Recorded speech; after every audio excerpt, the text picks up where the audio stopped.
Nina shuddered and woke up. The same nightmare that had been haunting her for 10 years was back. She's sitting on Marcus Netta's bike, holding onto his waist, and suddenly feels a strong jolt.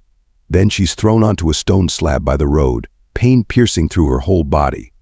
They say you don't feel pain in dreams, but Nina did. That ride turned the girl into a disabled person, not in a dream, but in reality. "Mom, I think I'll go for a walk," Nina said at breakfast. "What's gotten into you? You don't like being seen by people." Her mother looked surprised at her daughter. "I'll just go here along the sidewalk and come back. I don't know, maybe new plots will come to mind for my fairy tales. Otherwise, I'll run out of ideas soon." What plots can come to mind here? Cars rarely even pass by our street, her mother always grumbled. Since her father left them, she had become closed off and embittered. Then there was the tragedy with Nina, which happened literally a few weeks later. It finally broke the woman. Nina often felt like her mother blamed her for everything, although the divorce was long overdue. They were just too different. Nina didn't blame her dad. She understood that he had finally found his true love, even though he was almost 50 at the time. Nina was on her way home when she saw them. Marcus was carrying a baby in his arms, and next to him was the once plain Anna. Tears welled up in her eyes, and Nina turned away, not wanting to meet his gaze. If it were up to her, she would have gone to the ends of the earth, just to never see Marcus Netta again. He was living his life to the fullest. And to think he used to laugh at the quiet Anna, who used to wander the school corridors like a shadow. Now, this young woman couldn't be called plain. It was clear she took care of herself, and she was dressed stylishly and tastefully. Maybe she was just happy. They say when people feel happy, they look better, they blossom. Nina glanced back discreetly to watch the friendly family and didn't notice that the path had ended and it was time to turn towards home. She only snapped out of it when she crashed into the black Jeep parked opposite her house. "Oh great," the girl muttered, trying to reverse. A scratch appeared on the polished surface of the car. Just what I needed. "Need a hand?" a young man asked, opening the door. Nina tore her gaze away from the scratch and looked up. "Nina Hill," she said, bewildered. "Do I know you?" "Come on, I'm Soren Ortiz. Don't you remember me?" "Soren? I would never have recognized you. You've grown up so much. Where's that skinny boy who was always solving problems instead of living?" Nina was genuinely glad to see an old acquaintance, someone from her past life. "My daughter and I are going to live here now." Soren jumped out of the car and pointed to the house next to where he parked. "You're kidding, right? In front of my house?" "Yes. I used to walk around here in circles just to catch a glimpse of you for a moment." He looked Nina in the eyes. "You know, Soren, I've often thought about you." "I can't believe it. A nerd like me didn't interest you?" "No. I mean, after that terrible accident, what happened?" "I left right after graduation. I don't know anything about what happened here without me." "It's a long story, Soren. I'll tell you sometime if you want," Nina said, steering the stroller towards her house. "We'll settle in with Ada and definitely invite you over." Soren said, opening the trunk. "Soren, I scratched your car." "It seems," Nina said guiltily. "I'm ready to take the punishment." "Nonsense. I was planning to repaint the car anyway. See you later." Until next time, Nina moved forward. "I wonder what would have happened if I had reciprocated Soren's feelings back then," Nina thought, sitting in her room. Soren couldn't take his eyes off her back then, but what about it? She started dating the handsome Marcus. That guy turned her head. She thought it was a love for life, but it was just a childish illusion. On that day, Nina hurried home after classes. Her mom asked for help around the house. Her mood was dismal. She had quarreled with her friend over some nonsense. Although it wasn't nonsense, at least not to her. Mia really liked Soren Ortiz. The girl desperately wanted to date him, but he only had eyes for his assignments and for Nina Hill. "What do you want from me, Mia? Want me to drag him over to you by the hand? Or maybe promise to kiss him so he'll start dating you?" "You're arrogant," Mia yelled and stormed out of the classroom, where they were arranging chairs on desks at the teacher's request. "Yes, Nina went too far. She shouldn't have spoken like that, but it's hard to understand a girl who has just turned 16. Nina was always a bright girl, good at her studies and into dancing. She even thought about making a career out of dancing. It's hard for her to understand someone who's pining over a botanist who only solves problems and sits on the windowsill, staring thoughtfully out the window. Nina flitted out of the school building. Kids were running around the yard in groups. Nina she heard behind her. She turned around. It was Soren Ortiz. It was evident the guy was nervous. Maybe we could go to the movies, he timidly suggested. Soren, tired of your assignments already, Nina said mockingly. Switching to girls now. It's just, I've wanted to tell you for a while. I really like you. Nina, Soren, here's my advice, go to Mia, my classmate. She's been pining over you for a long time. Maybe something will work out for you guys. Nina looked him straight in the eye. Her gaze was cold. It was as if she was mocking him. And you'll pine over Marcus Neo, huh? Soren suddenly asked, quite boldly. Well, go ahead. While there's still room on his moped, you'll be his next girlfriend for a couple of months. The guy abruptly turned around and walked away. Nina felt slightly uncomfortable. Not only did she argue with Mia and feel slightly guilty, but now this nerd Soren. Nina quickly headed home. Another unpleasant surprise awaited her there. Her father told her mother that he was leaving her. For some reason, Nina couldn't be angry with her father. She understood that living with her mother was a challenge. She was always dissatisfied with something, blamed her husband and even her daughter for giving them her best years and getting only indifference in return. Rena wanted to be a model. She even started working with a fairly well-known photographer, but then found out she was pregnant. She had to marry Nina's father and become a mother and housewife. The dream of being a model had to be forgotten. Perhaps that's why the woman could never forgive herself for not choosing her career. Nina, forgive me, honey, her father said, loading things into the trunk. I love you very much, and I'm ready to support you if you need it. You don't mind if we keep in touch, do you? No, Dad, of course not, Nina replied, hugging her father. I understand that you and Mom are different people. You shouldn't have gotten married at all and had a child. Nina, my girl, don't say that. Every day, I thank the heavens that you're in my life. They hugged once more, and Dad got behind the wheel. Mom was depressed, shutting herself in her room and refusing to come out. Nina didn't know what to do, how to calm her down, or how to prove that life goes on. Mom, open up to me, asked her daughter, leaning against the door of her mother's bedroom. I don't want to talk, she answered defiantly. I don't want to hear your accusations that I was a bad wife. So, my father found a good one. Mom, I would never say such a thing. You are who you are, and I love you just the way you are. You're my mom. You can still find your soulmate. What are you talking about? Who needs me at 40? I don't even have a profession. You talk like you're 80. Mia's aunt got married at 42, happily, by the way. The mother was silent. The girl heard only her occasional sobs. The girl decided to leave her mother alone and went to her room. Nina was pulled out of her gloomy thoughts by Melissa's call. Nina. Hi. Listen, Nina. Marcus Neo is having a party tonight. I was invited on the condition that I come with you. He seems to have a crush on you, the girl giggled merrily. Melissa, I don't feel like partying tonight, Nina said sadly. What's wrong? You like to party. I do, but it's just that my mom's upset, and I have to support her. You know, girlfriend, sometimes it's better to leave your parents alone and go out and have fun. And this party is going to be awesome.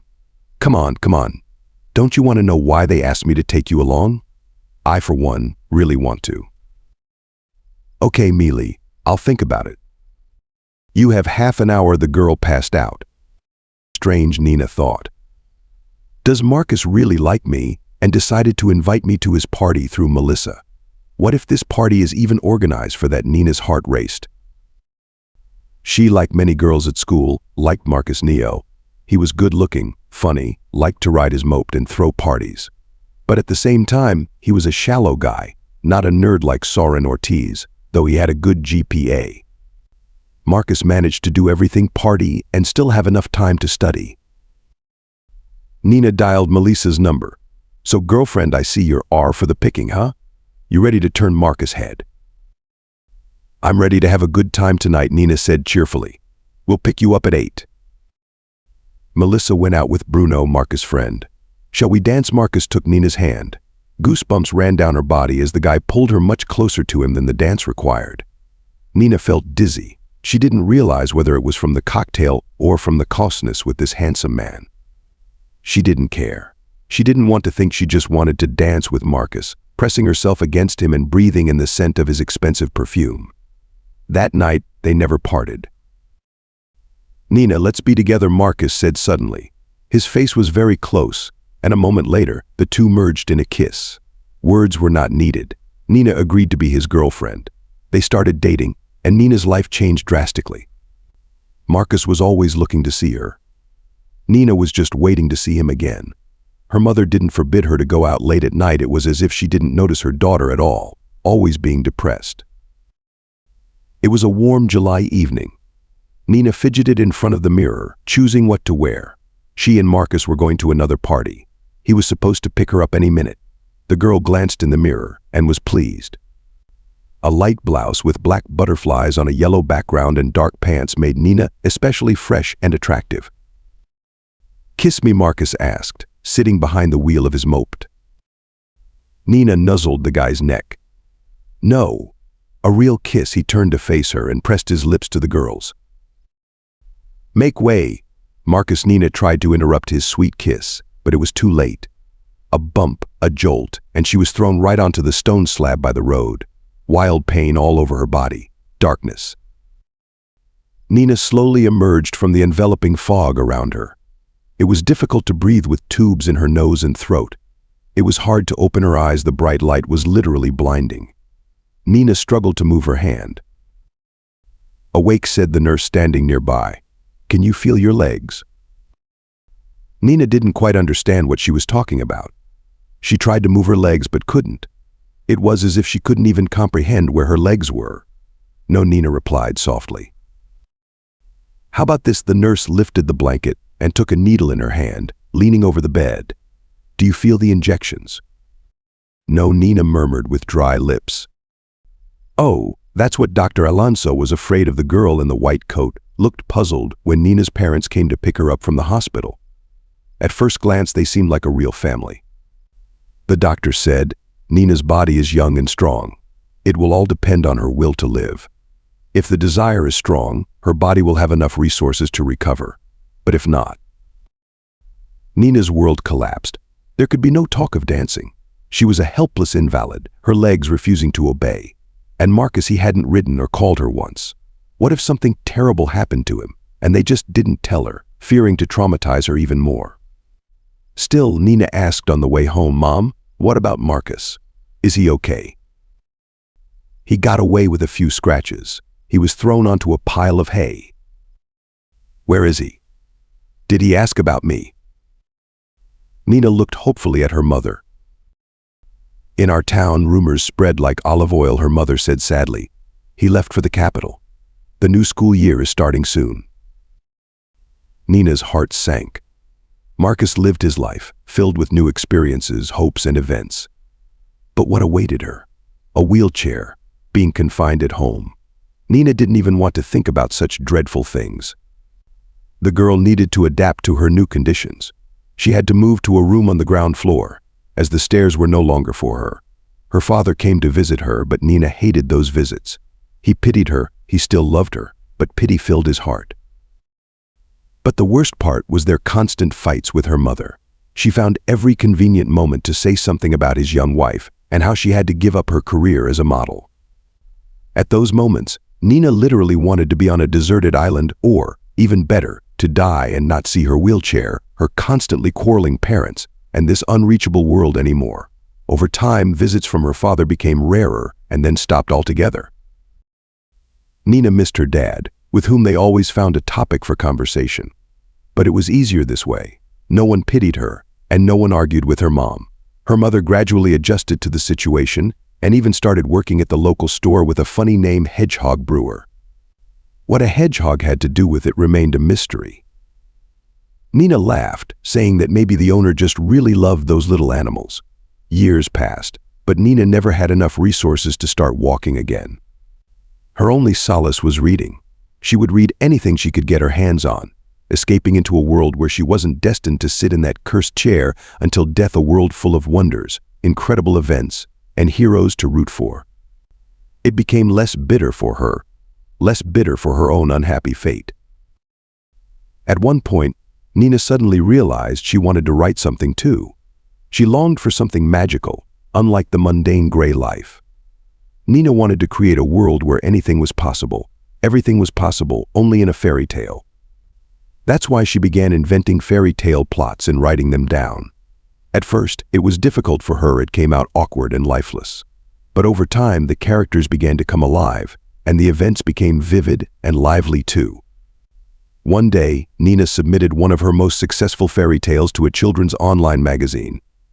Imagine her surprise when they accepted her work and offered to collaborate. Now, Nina was writing not just for her own pleasure, but also on commission. The girl had a small income now. 10 years passed. Sometimes, Nina felt like fate was mocking her, taking away almost everything. Not only had she lost the ability to walk on her own 2 feet, but also this reminder of her past life. Nina often saw Marcus and his wife, Anna Blanco. Anna never stood out, neither in appearance nor in academics. Just a typical average girl with a nondescript appearance. Why? Why did Marcus choose her? He didn't even glance at such girls in school. Nina wondered why he didn't pick up some urban chick and instead returned to their hometown and married this dull mouse. After meeting Soren, Nina couldn't calm down for a long time. She sat in her room and thought. She thought about the past. Nina remembered how she laughed at the feelings of the modest guy, unaccustomed to courting girls and not spoiled by female attention. She caused him pain. It was visible in his eyes and in his tightly pressed lips. And he turned out to be right. She didn't sit behind Marcus' moped seat for long. He didn't even talk to her. And now, upon meeting, he avoids eye contact, doesn't even greet her. Nina hated this man and his unremarkable wife. It was her Nina who was supposed to be happy. She was supposed to dance, and the audience was supposed to give her ovations and shout bravo. This hatred was destroying the girl. She understood it, but resolutely couldn't do anything about it. Nina withdrew more and more into her joyless little world. But one day, a faint ray of joy finally pierced through this impenetrable darkness. It happened when Nina aimlessly wandered through the web and stumbled upon a book, the author of which vividly demonstrated how to sculpt figures of people and animals from polymer clay. Nina's eyes lit up for the first time in years since that terrible accident that had turned her life upside down. Nina began to learn to create beauty. The most interesting part was that she succeeded almost immediately, and then the girl began to invent her own ways to create this or that figure. Even her mom admired them, although everything else always bored and saddened her. "Nina, honey, you need to show these to someone. They're so alive." "Oh, Mom, who would I show them to?" "Well, there are different communities online. I don't need to tell you about them, darling. Maybe someday someone will see my toys." Nina smiled, wiping her hands with a napkin slightly stained with paint. Another 13th of July arrived. On that day, Nina sat behind Marcus on his trusty bike, anticipating a fun time in the company of her favorite person. At night, Nina woke up several times from the same nightmare. Then, she couldn't fall asleep until dawn. Her mother's voice woke her up. "Nina, Soren Ortiz is asking for you. Should I say you're asleep?" "Soren? Are you sure you're not mistaken?"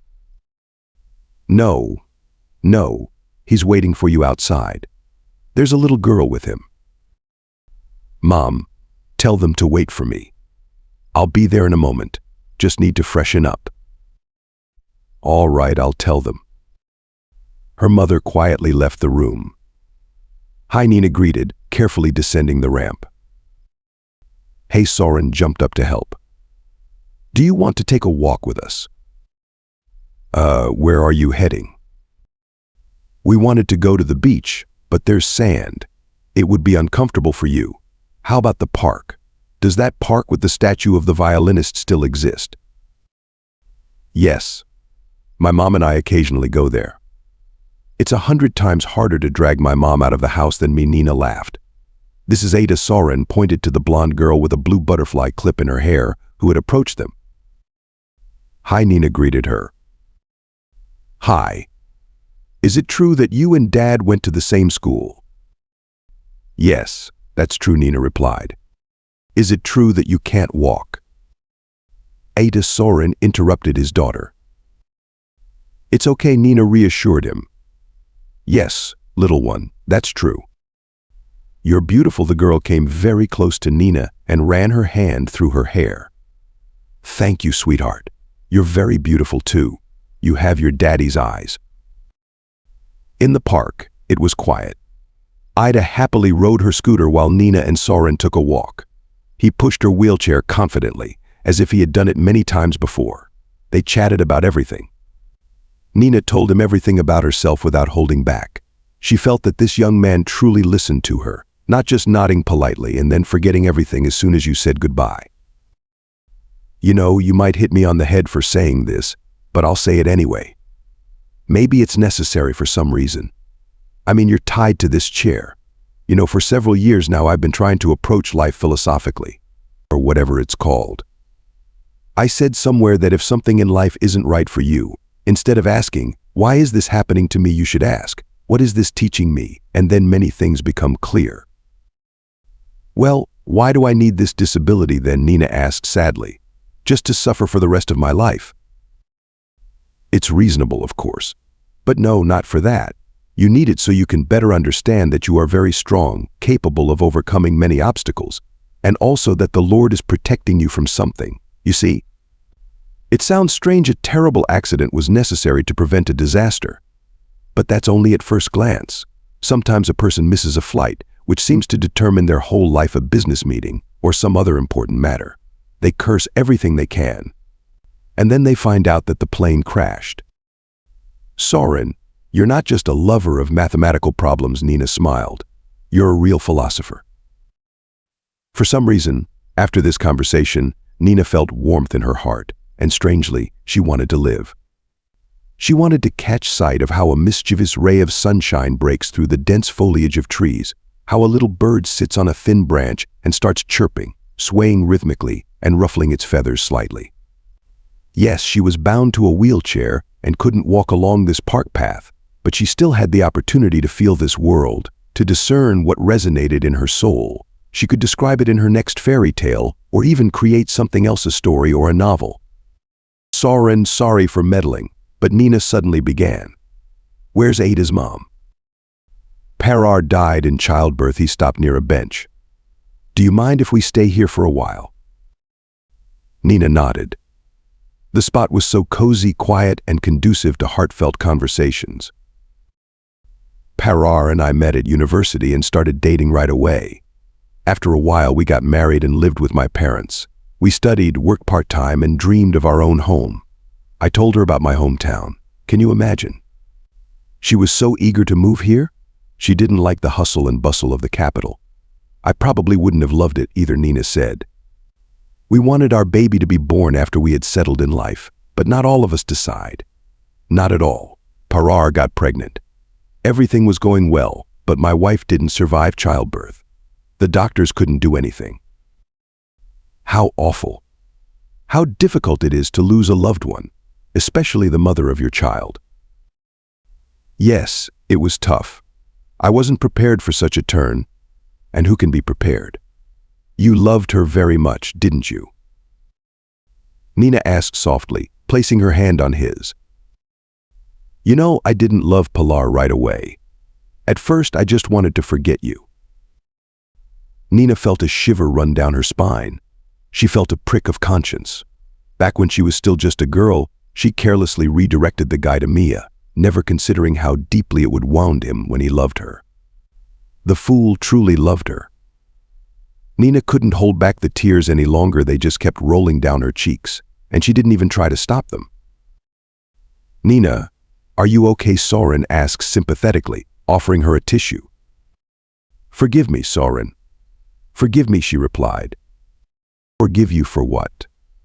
There's nothing for me to forgive you for. You shouldn't be so hard on yourself.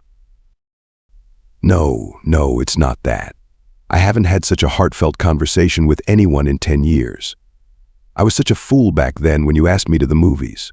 Forgive me, silly girl. We were just kids back then. Yes, I really wanted to be with you, but you needed something else, not my nerdy self. Remember how everyone laughed and said that first came the bookworm, and then Soren Ortiz followed behind? Yes, exactly. But you shouldn't call yourself nerdy. That's not true. You're a very sensitive person. Ida is lucky to have you as a father, really lucky. You know, if you ever need anything, I'm ready to help. Maybe you'll need someone to watch over Ida. Thank you, Nina. I think I'll have to turn to you more than once. Sometimes I need to travel for work, and if Ida doesn't handle long journeys well, she gets motion sick. You bravely took on the task of raising your daughter all on your own without anyone's help. Initially, my parents helped. But now my daughter is all grown up. We managed just fine. He smiled softly, his eyes filled with tenderness. I never imagined I could love someone as much as I love Ida. It hurts terribly when we have to part, even for a short while. You're a godsend as a father. Nina smiled. If one can say that. They sat a little longer and then went to look for Ida. She had already found some seeds somewhere and was feeding the pigeons. Nina, Daddy, look how cute they are. The girl looked at the birds affectionately. Yes, birds are messengers from heaven, Nina said. If you want to tell something to God, feed them and share your secret with them. Really? Ida looked at Nina with interest. Nina nodded, and the three of them headed home. Will you come visit us? The girl asked when they were near Nina's house. Absolutely, she promised. See you soon. That day, Nina cried a lot, but several fairy tales were born. How much she missed a kindred soul, someone she could simply talk to, share her pain with, and let her tears flow freely.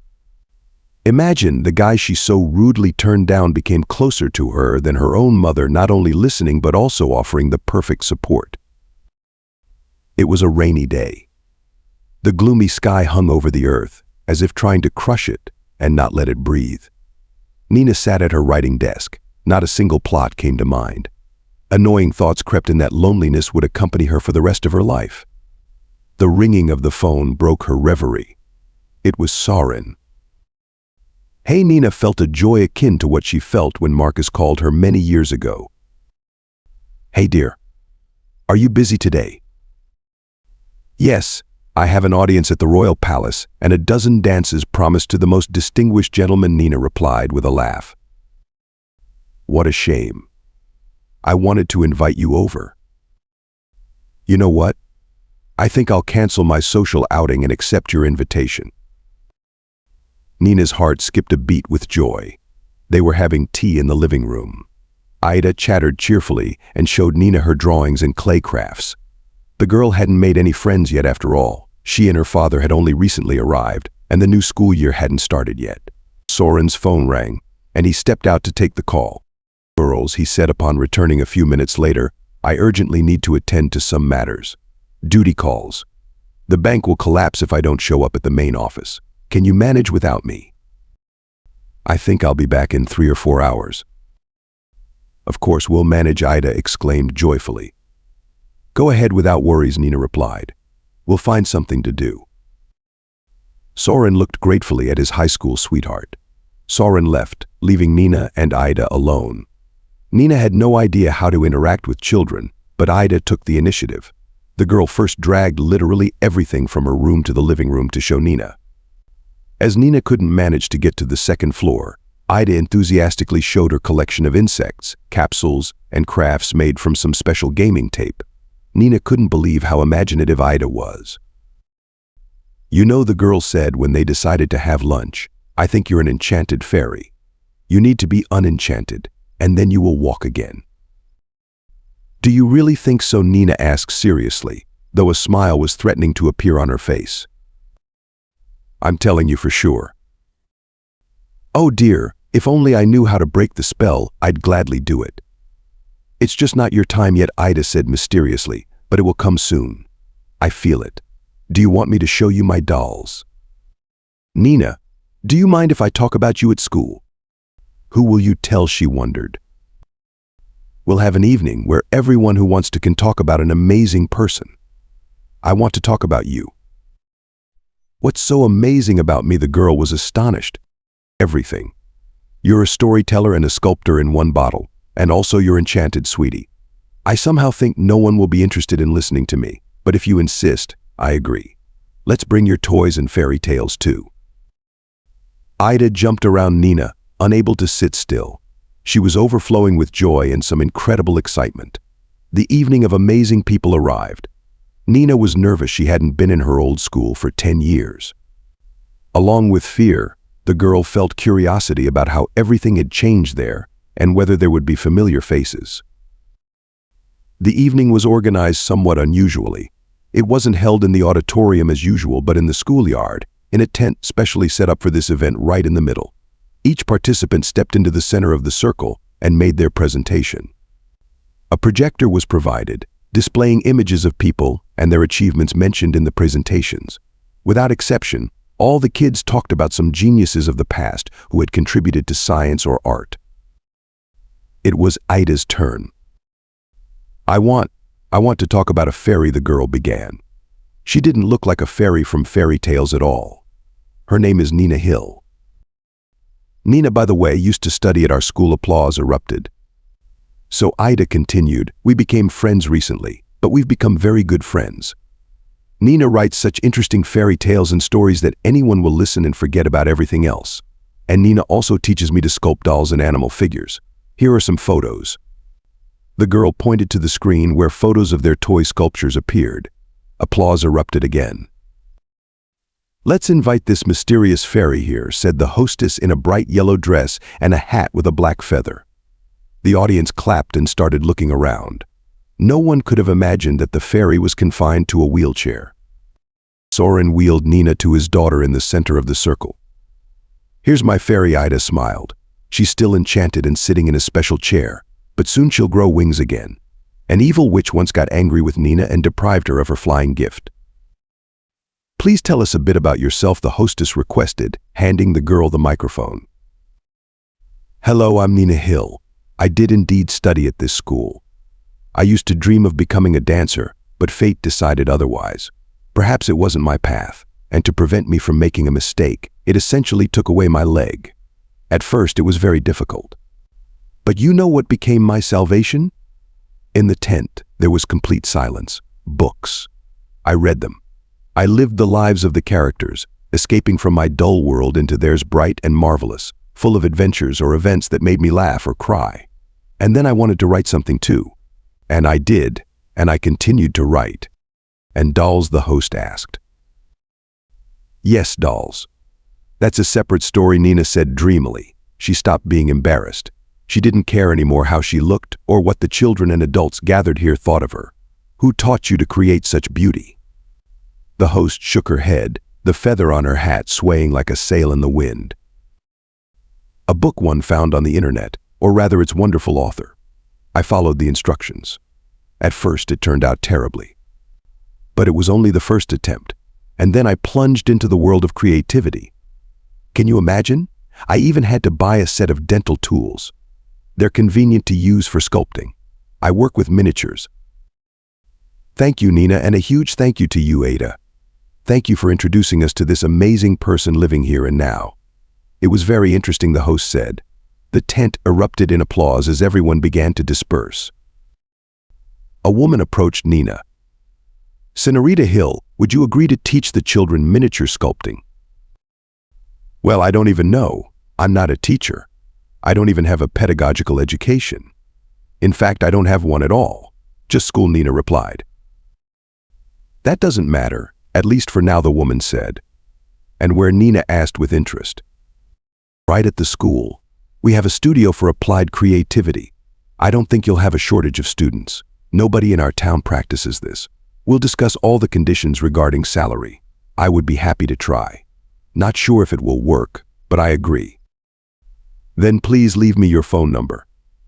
I'll contact you as soon as everything is clarified." Nina dictated her number, and they said goodbye. That night, sleep eluded Nina. At first, she just lay there staring at the ceiling, but when that became unbearable, she moved from the bed to her chair, rolled up to the table, and turned on the lamp. She wanted to create. Just think the lovely little girl Ada, the daughter of the one she had so rudely rejected back in her school days, today gave her, albeit a small one, but still, a star hour. The applause literally made her head spin. People were interested in what she had to say and interested in her life, her view of the world. It hadn't been like this for many years. Had it ever been like this at all? Now Nina felt like it hadn't. Nina Hill had been working in the studio for several weeks, teaching kids of different ages how to create sculptures out of plastic. Nina felt like a truly sought-after specialist. Her students loved her, and their parents appreciated her. School teachers began to notice that the handwriting of those students who had attended sculpture classes had improved, and their overall academic performance had also gotten better. Could a girl who had been bound to a wheelchair for 10 years ever dream of such things? She could, but she didn't dare. One day her mother began, "You look so happy lately. Are you in love by any chance?" "No, Mom. It's all because of my work. The successes of my students lift me up so much." I somehow thought it might have to do with Soren Ortiz. Her mother smiled. "No, Mom. Soren is just a very good friend. That's all." Ouch, Nina winced in pain. "What happened, sweetheart?" her mother worried. "My legs are tingling," Nina struggled to say. "What you're feeling? Your legs?" "Nina, do you remember what the doctor said about the reserves?" she continued to insist. "Yes, exactly. It seems, my dear, your reserves are replenished, and your legs decided to join in." "But that can't be. They haven't worked for over 10 years and now." "You simply truly wanted to live." Her mother glowed with happiness. Nina hadn't seen her like this in years, maybe never. "Try wiggling your toes," the doctor said calmly. How Nina was surprised. Just try. Imagine you just need to move your toes. It doesn't matter that you haven't walked in over 10 years. Nina focused and tried her best to comply with the doctor's request. The attempt failed. Instead, a strong pain pierced through her legs from thigh to toe. "Ah," Nina cried out. "It hurts so much, unbearably much." "What does this mean?" "It means that the muscles are gradually starting to work, as well as the blood vessels, veins, nerves, and shortly the whole system is kicking in. Now, regular massages are needed, even self-massage, and it would also be very good to swim in the sea. Seawater is a powerful remedy." "I understand. I will try to follow all your recommendations." Nina left the office. In the corridor, her mother, Ada, and Soren were waiting for her. Soren volunteered to drive them home. "What did the doctor say?" Soren asked. "He said I need to swim in the sea," Nina smiled. "Really?" her mother asked. "Yes, it's true. My lower limbs are starting to work." "I'm such a fool." Soren slapped his forehead. "Why didn't we do this sooner? So let's do it right now." Ada hugged Nina. "Wait, I'm not ready," Nina protested. "I don't even have a swimsuit. I don't think what I wore over 10 years ago will fit me anymore." "I have a swimsuit," Ada exclaimed. "It's really cool, very sporty." "Darling, yours definitely won't fit me," Nina laughed. "It's not mine, it's my mom's. She was just like you. Let's go to our house now, and you can try it on." A warm feeling spread throughout Nina's body. How great it was when there were people around, people who cared about you and whom you were ready to love just because they were there for you. Another wave of pain ran through her legs, but it wasn't as sharp this time, more like the feeling you get when you've been sitting in one position for too long and pins and needles start to creep in. "Let's start with ice cream," Nina suggested. Everyone agreed. "We'll just celebrate the autumn holidays," Ada exclaimed joyfully and ran towards the clinic's exit. Everyone hurried after her. You never know, all the ice cream might be sold out.